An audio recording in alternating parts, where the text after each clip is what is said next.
I've only heard like 45 seconds, but you guys sound like nerds. What the what the fuck are you talking about with this? Whatever. I mean, look, good. It's good that people are smart and thinking about smart things. I write books about pussy and shit like that, so I might not be qualified to engage in this philosophical discussion of masculinity.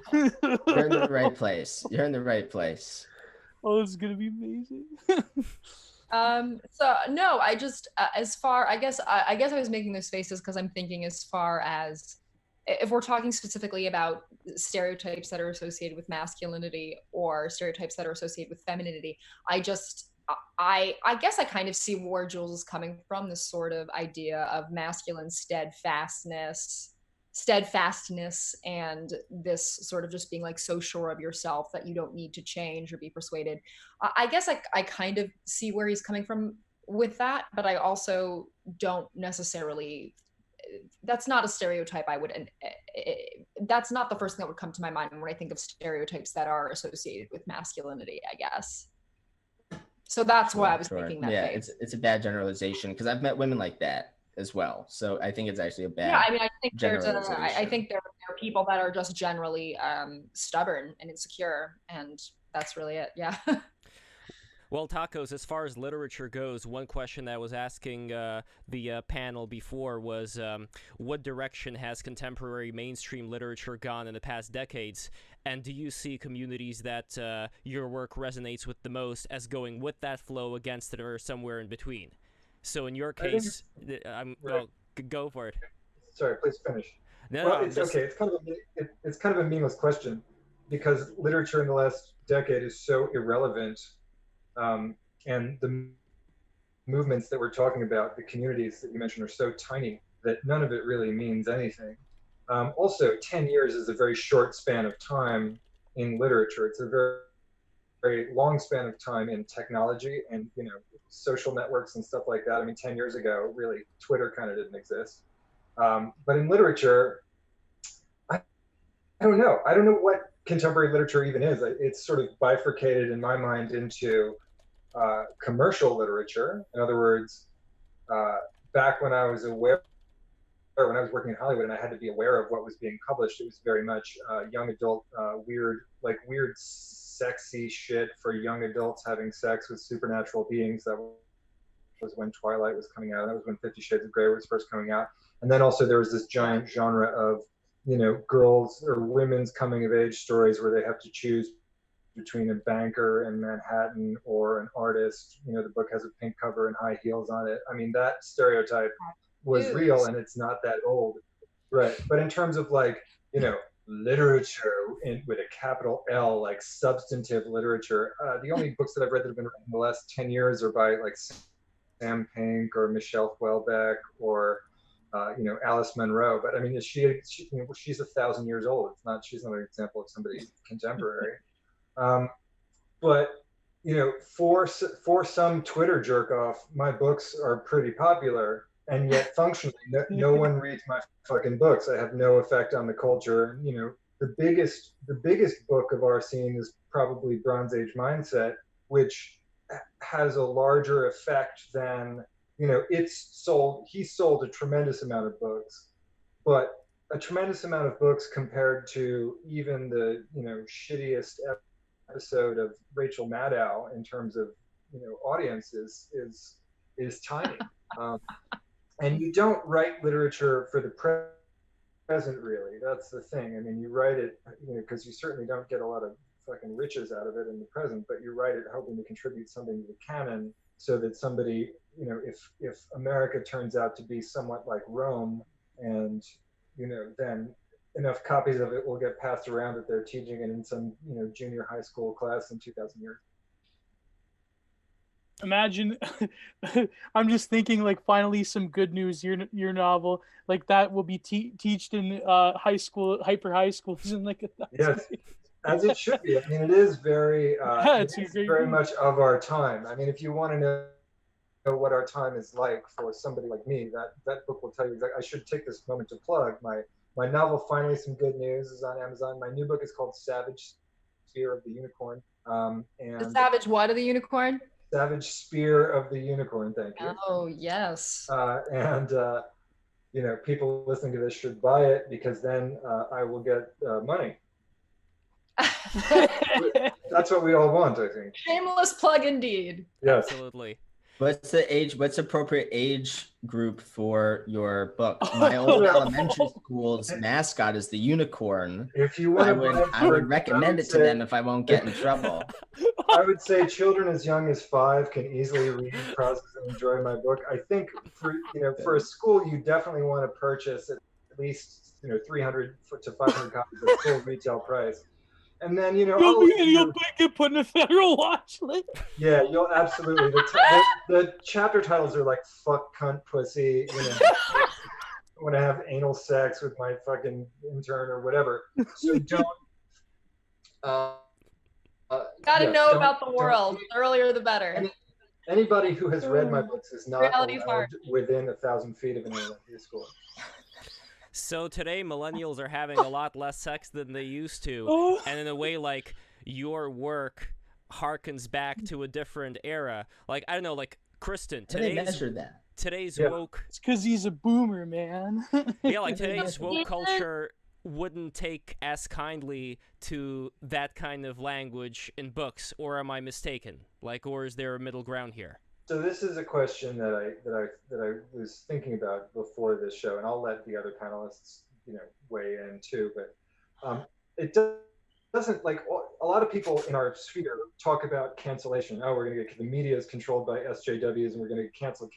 Like, I was pre-canceled. I was already writing shit that had no audience and was offensive and could be considered to be marginally racist. At the same time that the entire publishing industry is the wokest of the woke. Wokest of the woke. Wealthy Ivy League white women, with ridiculous, literature factories to create fucking fake diversity or whatever they're doing. But it doesn't really matter. It's never been something that I never even considered submitting my book to fucking Alfred A. Knopf. So it's a non-issue, and my books, even from a commercial point of view, I mean, the audience is only so large for fuck, cunt, pussy, right? Like, people want to read James Patterson. So I think anyone who'd want to read Fight Club would want to read what you write. Very similar. Thank you. Yes, I wish I could get the same kind of... I'm just saying, like, I was reading your stuff, and I think it's a very similar sort of style. Like, the content is similar, and I think the writing style is too. I think it's really good. Thank you. That's the thing about reading Delicious Tacos. I think that I gotta read it. I'm really excited. Behind, like, the whole aura of, like, a quote-unquote sex blog turned into literature, I think there is a deep consciousness there, and there's a lot of similarities there to, like, Easton Ellis and things like that. So, not to fanboy you, because I have read a lot of yours. Thank you. Well, that's another thing, is like, there's a layer of I'm people who have not actually read my stuff, like, I have a persona that doesn't really exist, right? Because any guy that talks a lot, you assume it's sort of about machismo or PUA stuff, and it's more emotional than that. But I'm absolutely guilty of playing to the persona, because that's kind of what you have to do if you market yourself, right? It's like Howard Stern used to get in new cities by having, like, lesbian dial-a-date and all this other horseshit. And then if you actually listen to, like, Howard Stern's radio show, it's him arguing with Gary over Chinese takeout. Or them talking, or him and Robin talking about politics. So you kind of have to have a little sizzle, and I have not, like, if people wanted to come after me for being right wing or being sexist or encouraging date rape or any of these things, that's not true. None of them are true per se, but I fucking made my own bed. I mean, I certainly didn't discourage people from thinking that. Oh man, this is very spicy. 50 Shades of Grey is like one of the most is like a toxic feminine fantasy, right? As in, we're talking about toxic masculinity. 50 Shades of Grey is actually like a toxic female fantasy, because how it works is she does nothing, she brings nothing to the table. She's like really vapid, and then you It's have this incredibly billionaire come out of nowhere, passive. and he is like, "I want to do everything for you. Like, I'm just gonna like do everything." That's And at the same time, that sounds yeah. like the fantasy of someone coming out of nowhere and doing everything for you is universal. I would like that to happen as well. I don't think that's a particularly gendered fantasy. I went on a date with What do you him. think the mommy and- GF thing It is is about, sexual right? female fantasy more than it is for men, probably. Yeah, but I mean, let women have their toxic fantasy. You know, I don't think anybody's reading 50. This is, you know, you can I think it's a mistake to do like tit for tat because men are accused of obviously toxic masculinity. You're encouraging all this terrible shit, and like really, like you can like there's, you know, I wouldn't accuse 50 Shades of Grey of changing anyone's behavior, except maybe some Midwestern housewife, you know, asking her husband to fucking whack her ass with a ping pong paddle once in a while. No, I mean I agree. I don't think it should be necessarily called out. Or I don't think anyone should say, "Oh, there's something wrong with this female fantasy," because obviously there's nothing wrong with it and it sells. And if that's a female fantasy, that's completely fine. There's nothing wrong with that. The point is, though, I think if you're gonna call out toxic masculinity at every turn, or if you're gonna point out, you know, things about stereotypical masculinity that you think are problematic, I think equally you should be able to do that with femininity as well. I'm not saying stop either. I'm not saying stop either. I'm saying just don't only attack one. At this point, though, nobody, and I mean exactly 0 people with no exceptions, nobody who is, quote, calling out toxic masculinity, close quote, is doing it sincerely. It is always 100% of the time a gimmick to sort of go along with this long sort of genre, this cliche that it's sort of a sui generis like genre of clickbait horseshit. Now there really is such a thing as toxic or clickbaity. It's always mercenary because it's always an attempt to fit into a collective. I don't know how to describe it, but you know what I'm talking about. Like, you know, shit that's in the Guardian. Nothing that's been in the Guardian in the opinion section for the last 5 years has represented anyone's true thoughts or emotions at all. So and that's sort of the pinnacle of people complaining about toxic masculinity, right? I mean, maybe there's one hardcore. There have to be people that really think that, though, right? There are not people that truly think that are expressing that in a way that's intellectually interesting or emotionally true. Like, say what you will about Andrea Dworkin, she was intellectually interesting, and what she wrote was emotionally true. So whether or not you agree with it, she believed it, right? And there is no Dworkin today. There are only shills. And so feminism has suffered more than anyone from the sort of cheapness and commercialization of I don't want to call it even intellectual life, but, you know, sort of like fluff literature and opinion pieces, because there's no real sort of feminism being done, right? Like think piece like Jessica Valenti, Laura Duca, sort of stuff. That kind of stuff. I mean, look, not that I know what feminist scholarship is going on out there, but but what I encounter is horseshit 100% of the time, right? So there's no, like, you know, Susan Faludi would be another example, but she's still alive and she's now kind of generating horseshit. Although once in a while you read something new of hers and like she's still, like, she's at least a good writer with interesting ideas and she tries to connect with the emotional truth of things. But it, you know, they're just like, there isn't a lot of vitality going on there. And look, I'm sure fucking feminists would hate me if they read me, so maybe it's good that their movement is bankrupt. But well, we're in a very interesting position right now because I think, like, you know, we're lucky enough to have Dr. Jacobson here, who is a gender studies professor. So I'm very interested. I don't mean to put you on the spot, but I'm very interested if you can comment on what Tacos was talking about. Haters can give you a distorted view of how popular you actually could be. Like, there was a chance that you might be projecting that feminists or like female-minded, female-centric readers would like be universally disgusted by your writing, and that could distort your perspective if like your haters are the most vocal, and people that like you or just like take it mildly or like, you know, with guilty pleasure, like, are less likely to send you a message that goes, hey man, like, This was awesome. You know what I mean? So Well, I'm blessed enough that I do get those messages, but I'm sorry, Dr. Jacobson, I would be interested to hear your thoughts.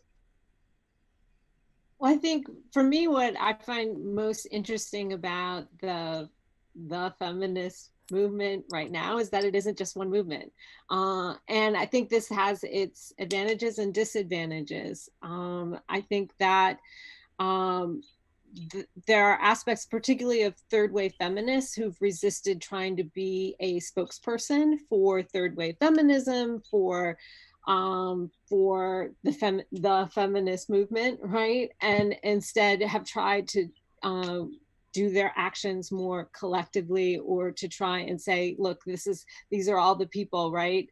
As opposed to making it about an individual personality. And so, so some of it is that there's a great diversity of views.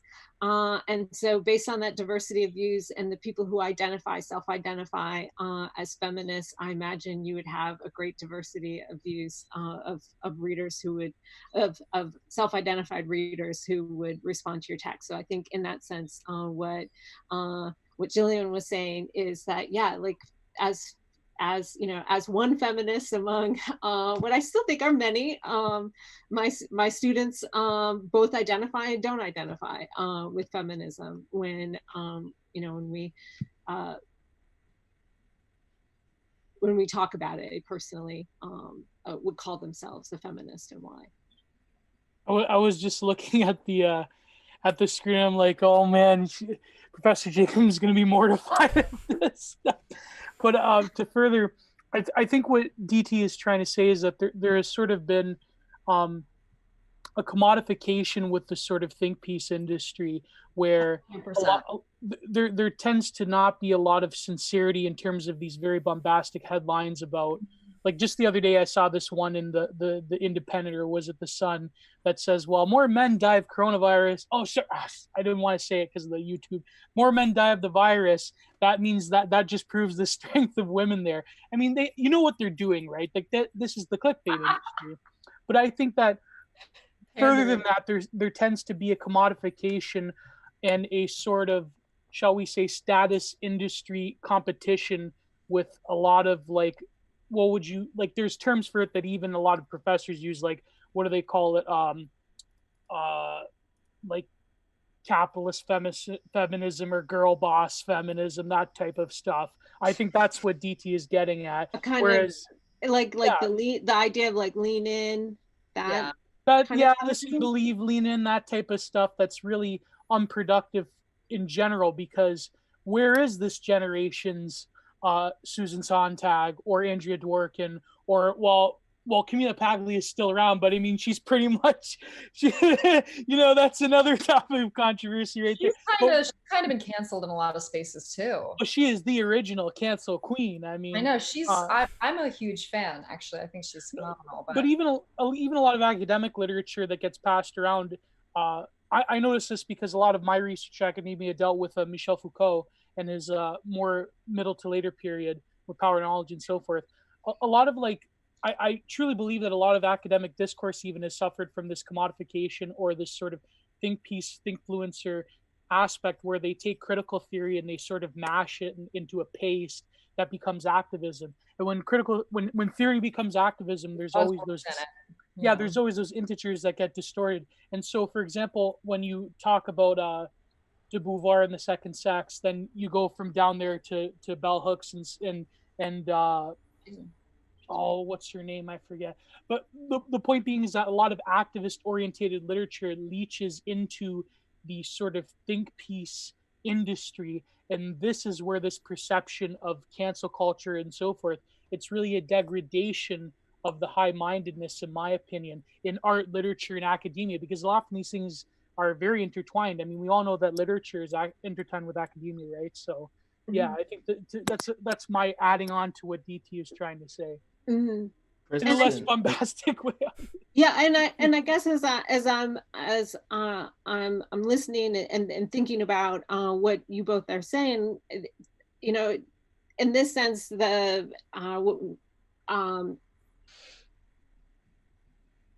feminist movement I guess whatever you would consider the anti-feminist movement, right? And the way in which that media circus, Spectacle. right, festival, you know, so like, and how those spokes persons get placed in front, you know, whether it's their own op-ed pieces. And so I think that there's the aspect of the, you know, in some ways we're seeing maybe a similar kind of media mechanisms that are operating, you know, on the left and the right.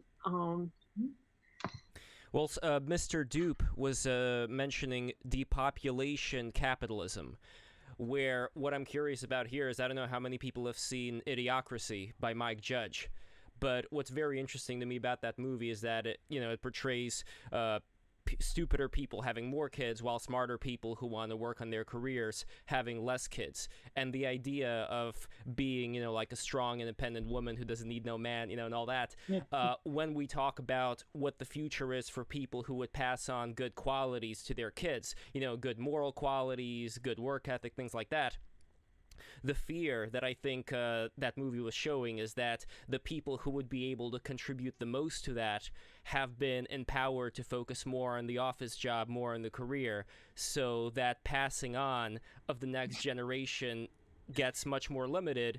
And I guess, for lack of a better word, the conspiracy theory that people would talk about here would involve having a population that's much easier to control over time. As far as if you have a bunch of stupid people, they'll be much easier to manage, much easier to control, and that's the thing that people fear the most, where there's like an upper caste, and then there's the permanent lower class that's not able to rise up. Not necessarily control, but to submit in a different way. As in, if people don't understand how the institutions work, if people don't understand how the legal processes work, like, you need people to fill the legal system. You need judges, you need juries, you need lawyers, right?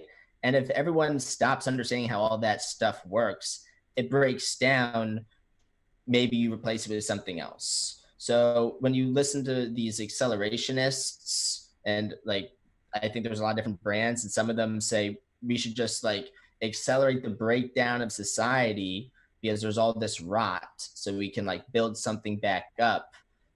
I don't think that stupid people are easier to control. They're actually much harder to control, but it's much easier to justify dominating them, right? As in, if you want to clamp down with authoritarian suppression, you're like, look at these wild horses, right? Like, they're so unreasonable. I can't even reason with them. They're so stupid, right? So then you just come in with just supreme force, right? But I think that is, I thought Idiocracy was a horror film about intelligent design. I forget who coined the term. I think it was either Nick Land or Spandrel. That, what do they call it? IQ shredder, where it's like modern capital will like direct all the rich people upwards, and like all the dumb people will be the ones having kids. I don't know whether to place stock in like the whole IQ, like the validity in terms of like the hard and fastness of it. Mr. Dupe said, regardless of IQ, Mr. Dupe says, have the genius people fund the stupid, violent people to encircle the middle and enslave it. So that is also classic, a common theme. Yeah, like the war of the upper class and the lower class against the middle class, where in the Become a patron, 11 Joules. Patreon.com/11Joules. Well, I'm interested in delicious tacos. I'm curious what you think about my reasoning here as far as what the future looks. What are we, that we're going to enslave the middle class? me as part of the crazy unrestrained wild man. I'm going to help going to connect with some of my rich overlords to encircle and enslave the middle class. That sounds awesome. It doesn't mean I get to have a lot of kids. True vitalism. Right. I'm a childless 44-year-old man, which I kind of regret, but it must mean that my IQ is high at least. IQ is bogus, isn't it? I thought IQ is like judging a fish for its ability to like go up a hiking trail. Well, that's not bold. That's what people say when they do badly on an IQ test. I mean, it's something, it's a proxy for something. But yes, it's true. Like I think I mean, I don't think a depopulation agenda is. I don't think there's some master plan to turn us into Morlocks and Eloi. But I think if Bill Gates does have a sinister depopulation agenda to reduce population of the world, that's good. I hope he accomplishes it. I think what he's trying to do is educate young girls and women, especially in the third world, which is how you peaceably and slowly depopulate without mass famines and plagues. So I support this. I support the Illuminati and their satanic plan to deprive the human race of future children. I mean, I wrote a book in which about probably at least 5 billion people are killed in a nuclear exchange and or nuclear holocaust, and it's called Finally Some Good News. I support global depopulation and rewilding of natural spaces, and I'm doing my part by fucking destroying my sperm with cocaine for 20 years and pulling out. Yeah, but I noticed. Kristen, hold on. I have to say, Kristen, I met one of Bill Gates' big propagandists. He owns a company called Phantom Firm, and he told me Bill Gates made me rich, and like one of the things he does is propaganda for population control in Africa. So I have firsthand, like from the horse's mouth, knowledge, experience of like aspects of this speculative agenda that I don't think people will ever really be able to pinpoint. But I'm also, I guess we can talk about this later. I was curious if you know anything about Christina Summers, the author of The War Against Boys. Can I interject here? Your friend who's the propaganda minister encouraging depopulation in Africa is doing a terrible job. I think Nigerian women have an average of like 13 children. So Bill Gates is completely fucking wasting his money on these propaganda efforts. I believe you though, that like he's trying to but it's hard. Like it's hard. Africa is hard to penetrate with like white people's do-gooder public health shit, right? Because they have a very strong, natural, and well-earned distrust of horse shit that they're given. So when they went in there and tried to do, back when, back in the peak of the AIDS crisis, when they were trying to do public health education, their people told them to fuck off, as they should have, because the last 100 times that some white guy came to the village and told them some shit, it was horse shit to steal their goods or enslave them. So well. And I think God only knows that might happen with the depopulation agenda too. I think Bill Gates' program will get there, and then people in Namibia will start having 50 kids. I think it's done. I think that the tide is turning. I think that there's more of a desire for like community leaders and people to figure out how to optimize systems, because the argument for the depopulation in Africa is you have 1 billion people over there in like squalid conditions, and they're suffering. So if they were reproducing less, you'd be able to manage it better and lift them out of poverty faster. But I actually think it's a systems problem. And I think the reason why I think that's actually immoral and not a moral calculation is because instead of fixing the systemic problems and optimizing it in a way that a rising tide raises all ships, you're basically committing to a broken, suboptimal system and saying, like, let's just work with this pit in the pendulum Malthusian problem and just go in that direction. And I think it's Jules, the wrong way. But that's the thing, to add to Delicious Taco's point. I think that the problem is that we're talking about things in terms of utility, and people in Africa have a different cultural understanding with us in terms of their place and being in the world. And sort of when you take, and again, to mention Giorgio Agamben again, when you sort of reduce people down to bare life, to homo sacer, where they're just become population dots on a board, then things tend not to work out good. And it's funny he mentions the history of colonialism, that there still is a consciousness there, and it's reflected in art and literature. And certainly there's a growing African literature scene as we know, around Nigeria and places like that. But no, I think this is pretty interesting, because before DT came on, we were talking about dystopian literature and our obsession with it. But it seems that, to me, having been within and following the conspiracy movement since for God knows how long, it seems that fiction, or rather the speculative nature of conspiracies, that has invaded our temporal timeline, and they're becoming slowly true over, not only are they becoming true over time, but they're becoming true hyperstitionally. We know that the world is run by satanic pedophiles, and that we know this, but yet it seems that as crazier the imagination of people like Alex Jones become, the more hyperstitionally these events become true because of the digital age and so forth. And then another point before I leave off is that, DT, you mentioned about you not having children. I noticed reading a lot of your stuff, there is this primal longing and lament and regretfulness at not expressing yourself in that traditionally masculine way of having a family and children. And I think that's why a lot of outsider alternative literature like Delicious Tacos is important, because people, they look at this stuff and they're like, oh, that's just like Tucker Max, that's just a fuck blog or whatever. But there's something deeper there that I think is expressive, not just in your work, but a lot of these like weirdos we interact with on Twitter and so forth.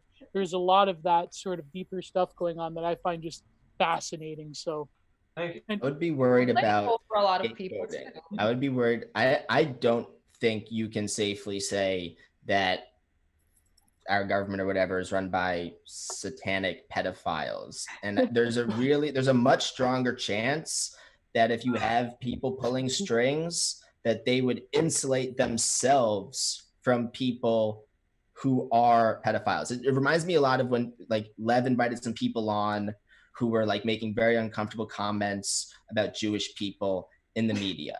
Right. And Gennady and Lev are both saying like, we hate this garbage. We don't support this garbage. Right. But they're recognizing what I think is a false pattern. They see a group of people who are populating a certain area or industry, and then they come to a false conclusion. Oh, look, that's a conspiracy.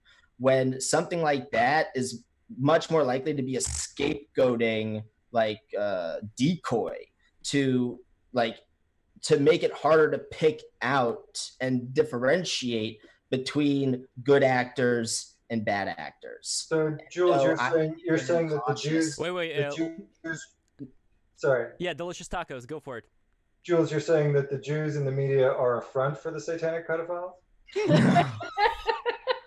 No. I just want to say I'm saying that scapegoat. Look, I'm saying that people need to be very wary of scapegoating, and scapegoating shouldn't be tolerated. And I think if you do I think people on the left are sympathetic to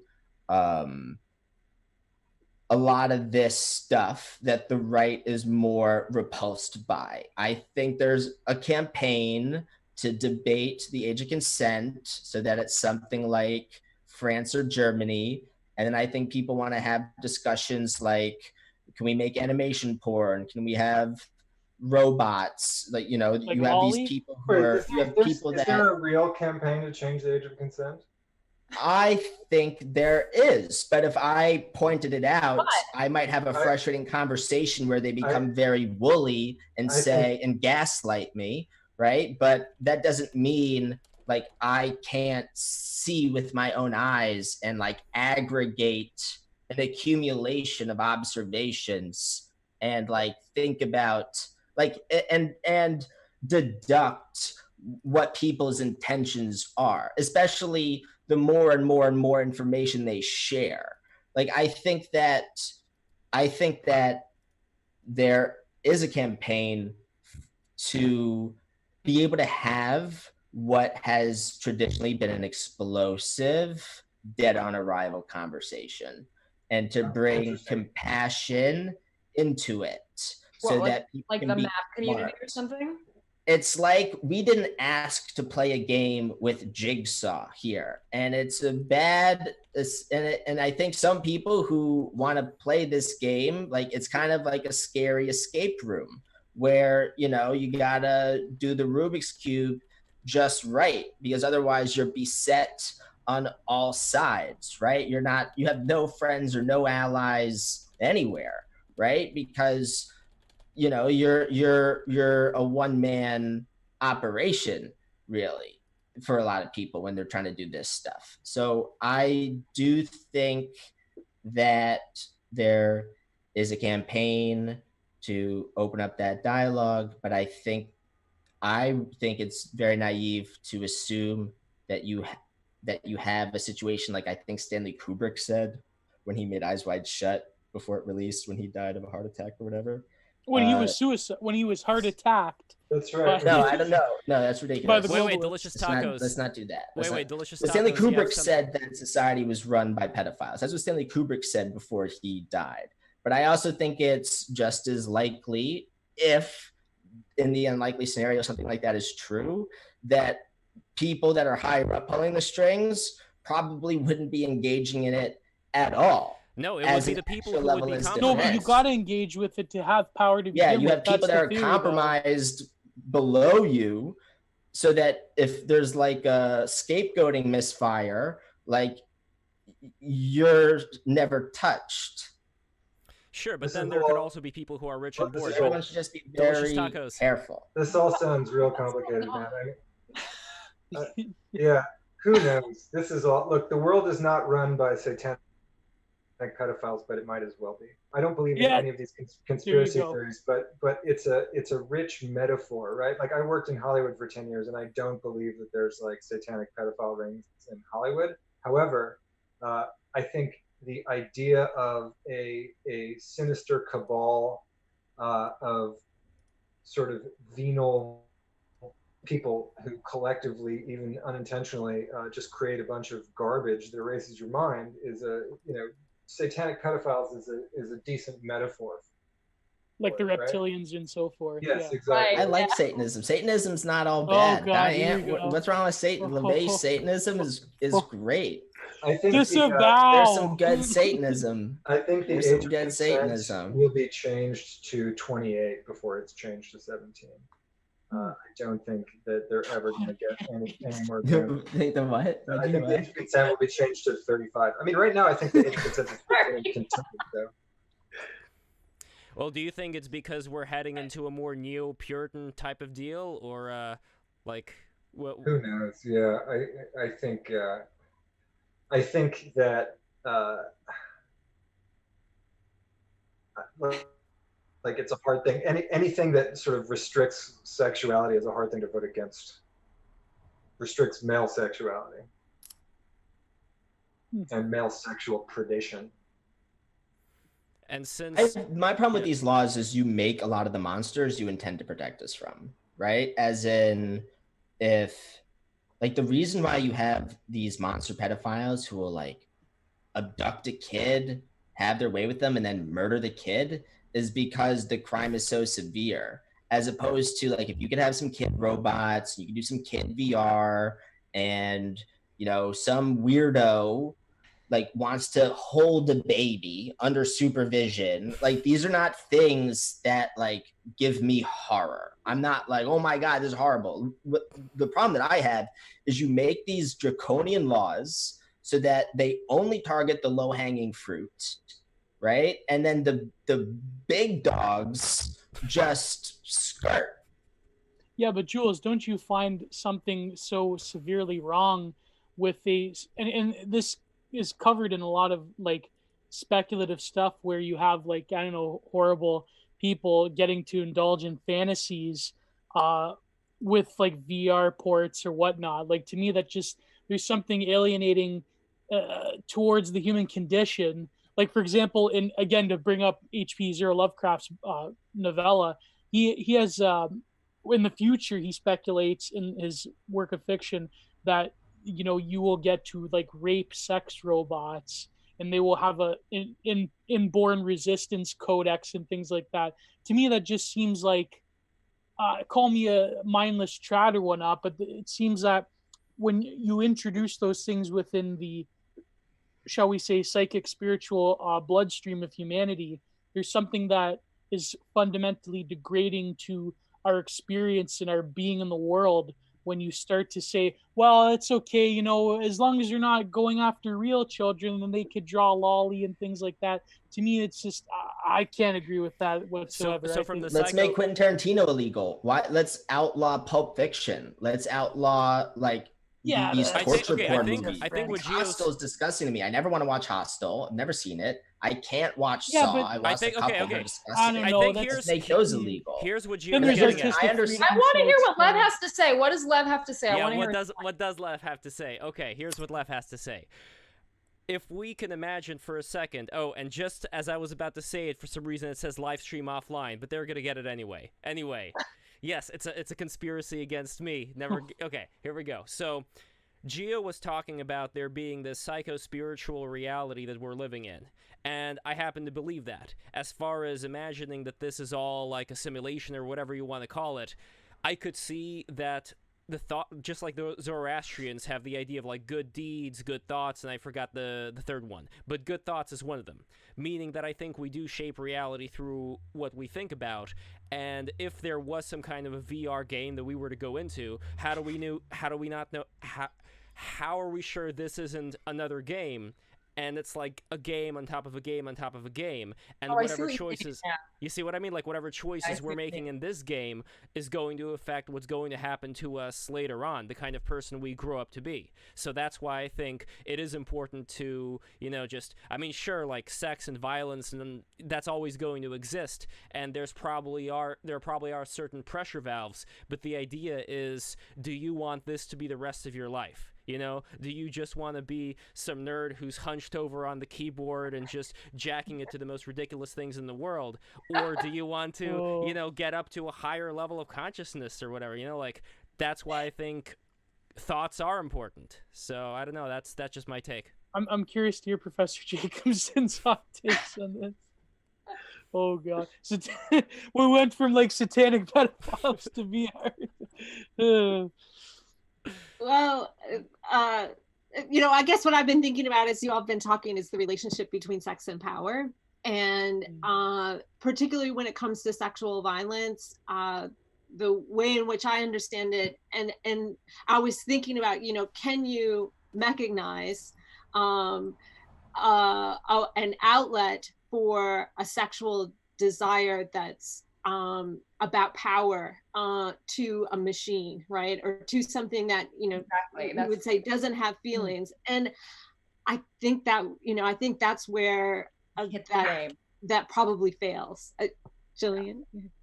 No, I mean, that's actually, it's interesting because that's exactly what I was thinking when Jules was talking about this as well. I was kind of thinking, if what it is that gets someone off in that case is the power element, if you know that you're doing it to something that isn't sentient, I don't necessarily know if it would hit the same way necessarily, right? So I don't know if that necessarily would make a difference at all. Yeah, I mean, I don't know. Specifically about power. So you're saying that the rape robot pussy hit different? What? The rape robot pussy hit different? Wait, I didn't hear the first part. The rape robot pussy hit different. I just think like if your kink is like a power kink, I don't think a robot would necessarily do it for you, right? I mean, if the idea is you want it to be a sentient being that you are taking advantage of. Look, people have kinks where they want to dress up like a horse and put a fucking horsetail in their ass and crawl around, and like it's not the real thing, but it still gets them off. Shout out to Mr. Hands. Oh God, shout out to Mr. Hands.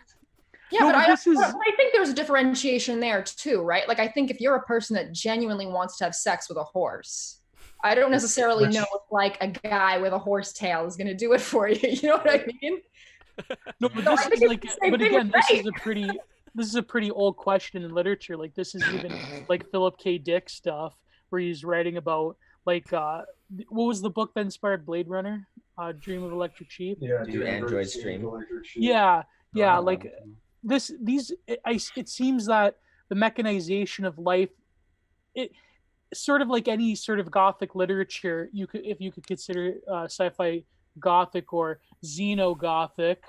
Shout out to Xeno-Gothic on Twitter. It seems that there always has to be with the outside, which defines Gothic literature. It seems sci-fi is similar in terms of there being a pervasive eroticism, and we've covered this in other streams, but it seems that it always goes back to the Oedipal, to the erotic, in terms of where literature goes in its most speculative Gothic forms, whether it's beasts or whether it's vampires or whether it's robots. It seems like this is a very ancient question. Like the first robot novel, if I recall correctly, was written in like the 18th century or something like that. And again, it had a sexual component to it. So it seems New that, Atlantis by Sir Francis Bacon. yeah, there you go. Even older, right? But it seems that eroticism, it always tends to be an ever-present origin in terms of human experience, and we have to express ourselves now in terms of a current reality. It's sort of like what Jung said about the flying saucer thing, where it's like a contemporary metaphor for the contents and the collective psyche of humanity, right? It seems that now, if it's not being, if it's not being taken sexually by vampires, now it's being taken sexually by robots. If I recall correctly, there was even a recent short story about that, where like the robot becomes like the robot can simulate a family or so forth. So yeah, it seems that there's a whole fiction becomes reality and reality becomes fiction, and as cliche as that sounds. Well, that's right? the idea behind this really awesome book, Patrick Harpur's Daimonic Reality, which traced all the different stories people told about seeing fairies and demons and UFOs, and how a lot of these things are kind of like reflections of our subconscious coming back to certain people, either in a psychedelic inebriated state or just somebody driving down the road and seeing some little green men, where certain things may be high technology and other things could be our imagination intruding upon our waking life world, or our dream world intruding upon our waking life world. And this is the question that's always fascinated me: where is the bridge between these two worlds? Because this one feels really solid, but that's just because we're so used to this consensus that we've made of what this reality is about. But we have Verse Laloon here. Verse, great of you to join us. Hello, what's up? Hey, so I don't know how much you've heard about us talking about sexuality right now, but I want to get your take going back to literature. That was the original subject, and you were a teacher in different schools. You were a teacher in a charter school, public school, and I know you didn't teach literature, but you were around teachers who did, and you saw the environment. So yes. I'm curious about what your take is on the state of contemporary literature. I would say, as I don't know exactly what's been said because I kind of just came to the stream, but I would say that in general the trend is towards shorter books and also audiobooks. There was like pretty much a mandate that all students had to like listen to audiobooks while they read to like improve fluency. Most kids ended up just listening to the audiobook and not reading the book as well. Sounds right. And like listen to it on like 1.5 speed. But as you would imagine, everyone's kind of attention span is shortening. So the trend, especially since people are relying less and less on traditional publishers, the trend is to lower page counts. Because you don't need the whole point of having a large page count previously was so that you can print the name and stuff on the side of the spine, which you don't really need any longer. So there's no real reason to pad the page count. It kind of harkens back to what we were talking about with Logo before, where we talked about Vladimir Nabokov's Ada, I don't know how to pronounce it, and how difficult of a wall it is to climb in the very beginning of that book to actually get to a lot of the good stuff and to appreciate it and to be much, just to raise your consciousness, to use that term again, as far as the kind of material that you're reading. And it seems like the examples you're bringing up does the opposite, where it's trying to cater to a much more childlike way of reading. It's like creating a kid's Happy Meal. instead of giving like vegetables and the steak with butter on it. Not necessarily. I mean, like Harry Potter is long but easy to read. Meanwhile, like I don't know, a short book that's hard to read would be like the first critique, the critique of pure reason, short relatively. Sure. Well, but I'm it's not hard to talking read. about size. Like books could be long or short, but as far as the amount of difficulty it takes to understand it, just the amount your brain has to work to appreciate the book. Do you think it matters? Like learning curve. Yeah. Yes. I mean, if you're like a genre reader, like people who really like hard sci-fi, like learning curves. If you're not into genre specific literature, then you probably don't want that because you don't have the time. Just like it's probably similar to video games where like the reason people don't like Sekiro or like Dark Souls is because it's hard and they don't have the time to put into it any longer. Similarly, if you don't really have the time, like Infinite Jest is a really fun book, and it's a very fun read as you're going through it, but it's time intensive and there's a lot of plot lines. Like there's nothing intrinsically hard about it, but it just requires a lot of keeping a lot of stuff in your memory. You got to flip through all the footnotes. It's just not something that's you could do easily with modern distraction, which is the whole point of the book anyway. But Lev, I think you forgot to ask Delicious Tacos and Now Verse what their favorite novels are. Yes. I'm curious. Actually, my favorite novel is East of Eden. Oh, okay. Interesting. That or Infinite Jest, but that's like my hipster answer, so I don't ever say it Infinite first. Jest. Did you read the footnotes? I read all of it. The lit And I wrote answer. all over it. Yeah, I read every word of it. I couldn't get through it. I gave up after 300 pages or something. I'll go back to it maybe. Maybe. I'm pro Infinite Jest. I think it's a very good book. I think I'm part of the backlash to the backlash, and I think it's stylistically interesting. I don't understand what the fuck he's trying to say. Maybe I'll reread it again in sobriety since it's about Alcoholics Anonymous apparently. But, yeah, I read it when I stopped drinking for several years, so it was very topical for me. Isn't it kind of similar to Birdman, the virtue of ignorance, the unexpected virtue of ignorance? I like kind of put them to. I group them together for some reason. That whole, because there's those scenes in Birdman when they're talking about meaning and significance and things that matter, and like I thought Infinite Jest is part of the corrosive nihilism school of there is no truth, there is no meaning, science has nothing to say about human values, like this is all a big joke and then we die. No, it's more sincere than that. It's rebelling against that. It's more sincere. It's like new sincerity type stuff. It's not really nihilistic in that way. That's the thing, though. The question is like, can the book be understood outside of Alcoholics Anonymous? Because I'm in AA, right? But I wasn't when I read Infinite Jest, and that's a huge amount of what the book is about. And like knowing, but going through 6 years of AA, I remember shit that was talked about in Infinite Jest. So, and AA is certainly is a religion, sort of. And it's certainly not a nihilistic one. So I'd be interested. Didn't he? But he killed himself. The other thing about but he had a lot of clinical depression. Whatever his philosophy was, don't adopt it. Obviously it doesn't work out too good. But people say I look a lot like him, by the way. I don't know if I do. Oh yeah, I see it. You just need the bandana. You should go around telling people that he's back. My books are so good that I came back from the grave. It's like Alex Jones became Bill Hicks. Or Bill Hicks became Alex Jones. No, but DT, what's your favorite novels, by the way? I was going to say. I think Last Temptation of Christ by Nikos Kazantzakis, Elementary Particles by Michelle Houellebecq. I got to put Women by Charles Bukowski in there. And then what else? Like, what do you consider a novel, right? I loved reading the Aeneid when I was in Latin class. Is that a novel? It's got to be, right? I love Notes from Underground. What the fuck else? I think that's plenty. But Last Temptation of Christ deserves a reread, and I haven't read it in 20 years, so I'll need to pick that up again.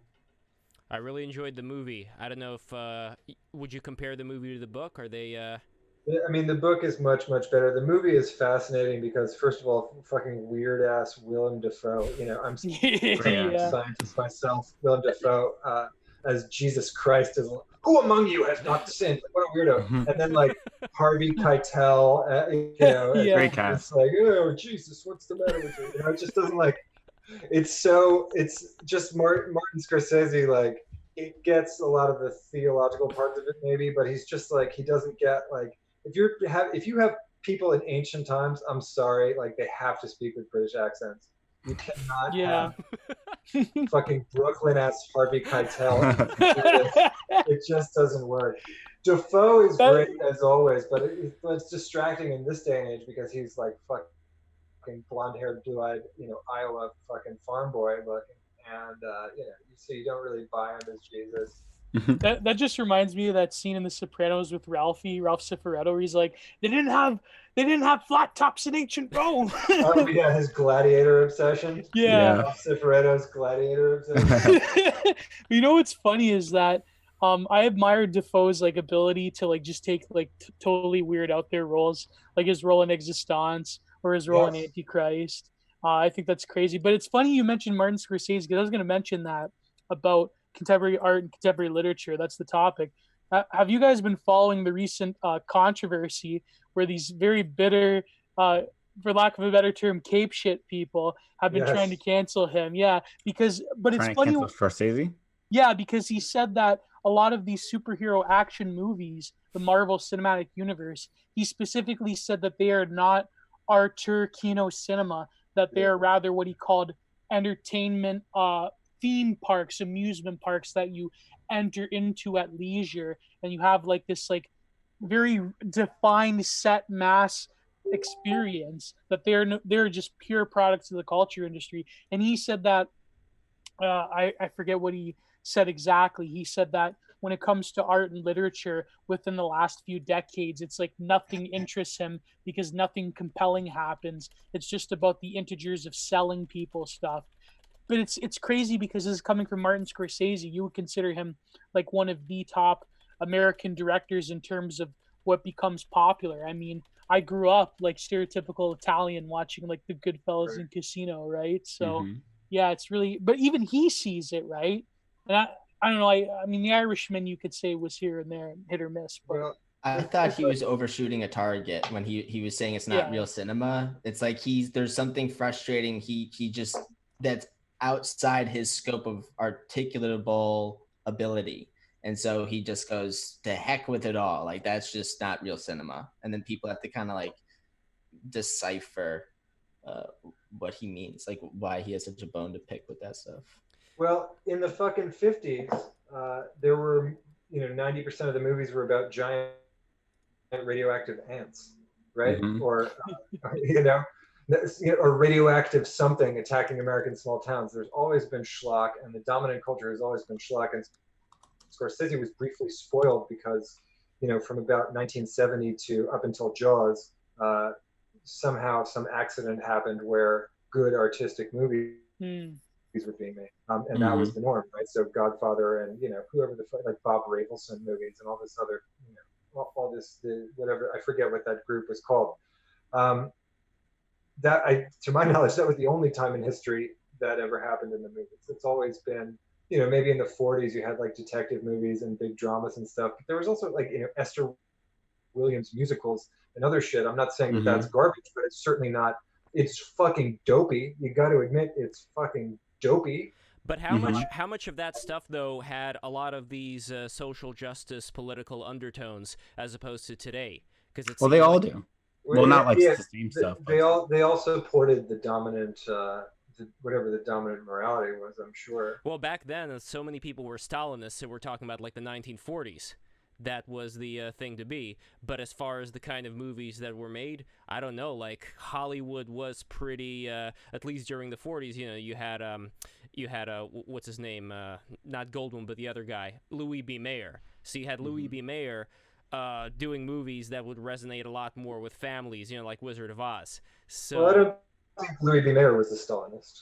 No, well, that's my point. Like people who were in Hollywood were churning out stuff that was not part of what the intelligentsia was obsessed about at the time.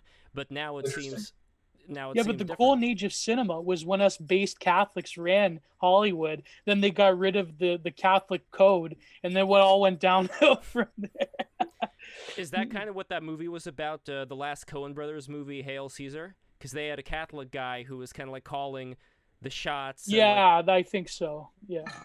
It was the antitrust laws that created this monopoly in Hollywood that the people that make the movies can't be distributors of their movies, and Netflix and the internet has appended this. But I mean, that's the problem, right? As in, you can make a great movie, and if no one picks it up for distribution, no one will even see it. And then it creates a scenario when people won't even fund your movie if they think you'll have trouble distributing it at all, because it's physically illegal for production companies to also own the distribution chains. It's like, if you're Disney, it's illegal for you to own AMC theaters. It's a bad law. It's a bad law because it actually creates these artificial monopolies, more of this corporatism. Tacos? Yeah, Disney owns ABC though, and they own Disney Plus, right? I mean, you know, but they can't own the movie theaters. They can't own AMC. They can't own Lowe's. Right? Yeah, but they're slowly becoming irrelevant, don't you think? Like, no, they just partner with it though. Don't they like partner with it? Yeah, they do partnerships, I think, but it affects the supply chain. It affects the whole back end model. And so now that you have people distributing through the internet, it's also hurting these production companies and these movie theaters, because it's harder for them to compete, right? Because they have these artificial obstacles and hoops they'd have to go through, right? It's very similar to how we regulated railroads, and then we regulated trucks because they were unfair to the railroads, and then we regulated airplanes because it was unfair to the trucks and the railroads, and now we're all have more expensive products and shipping because you can't get rid of the legislation. You have all this bureaucratic glut that just compounds and compounds and compounds and compounds, right? So, but nobody's stopping them from making a streaming service like Netflix. The good news is, you know, first of all, I mean, if you are giving the libertarian argument for deregulating Disney for some reason, they are competing with Netflix. They started Disney Plus. I think they own a huge chunk of Hulu, so they're directly competing with Netflix, and nothing's stopping them. And I think even if Disney was able to legally own a theater chain, that would mean nothing in terms of the threat that Netflix poses to them. It's a completely different question. Although I agree with you, sure, why the fuck not? I mean, who cares if they own a theater chain or not? However, they can just start. There's a literally like, the classic meme libertarian argument is just make your own Netflix, but they can just make their own Netflix, and they do. And the end result is going to be that there's 15,000 different Netflixes, and you're going to be paying more than you were for cable. Previously. How would you, Tacos, talk about like the spirit of the time today as far as the idea of the Bugman? The idea of someone just living on artificial things completely disconnected from the world. I don't believe the Bugman is real. I don't think any man is a Bugman in his soul. I think people have to play the Bugman. Of course, I will be, as right before this live stream, I was playing the Bugman on a conference call, and then right after, I'm going to jump on another conference call and play the Bugman again. But no man is a Bugman in his soul. No man really, thinks about branded entertainment and, being a better New York Times, social justice person or any of these things in their soul. What he thinks about is, so it's like fucking pussy. That's such a hot take right there. Yeah. It's like a naked emperor situation, right? Like when people just don't want to admit the obvious. But that's what we were talking about before. Like how many people today are just threatened by the idea that they might be perceived as a misogynist if they just say like one wrong thing.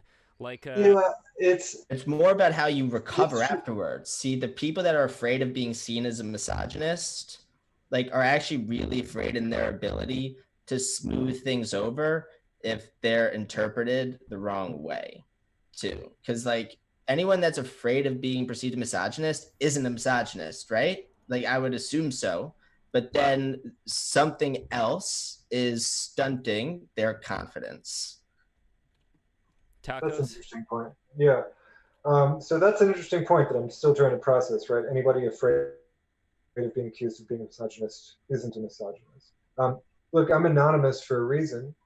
It's because because I still do have to have a job, right?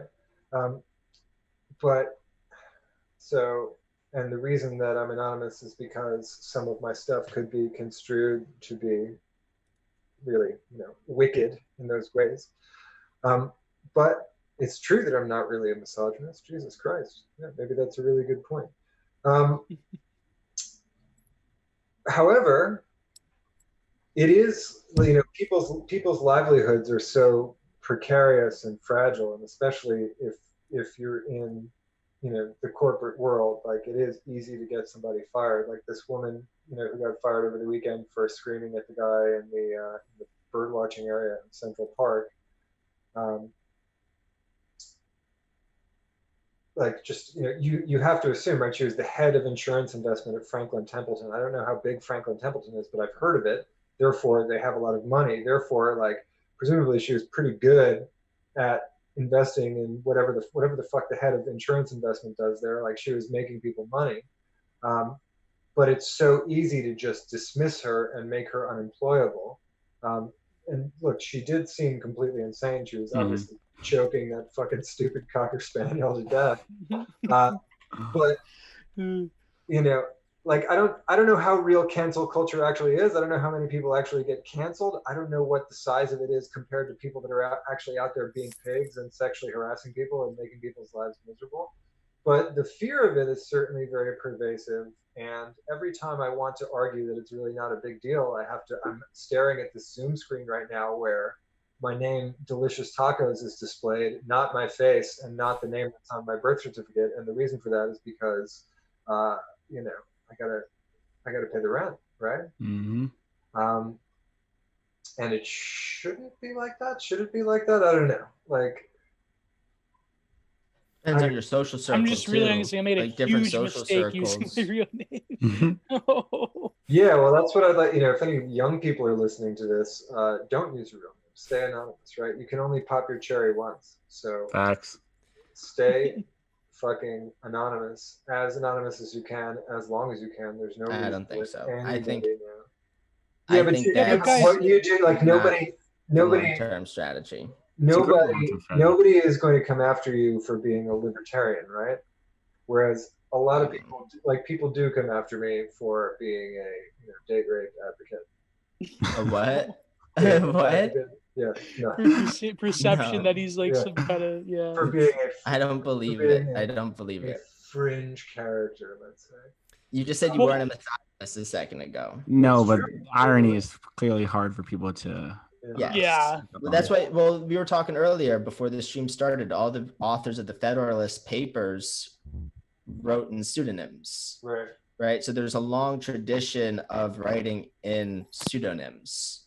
No question about it.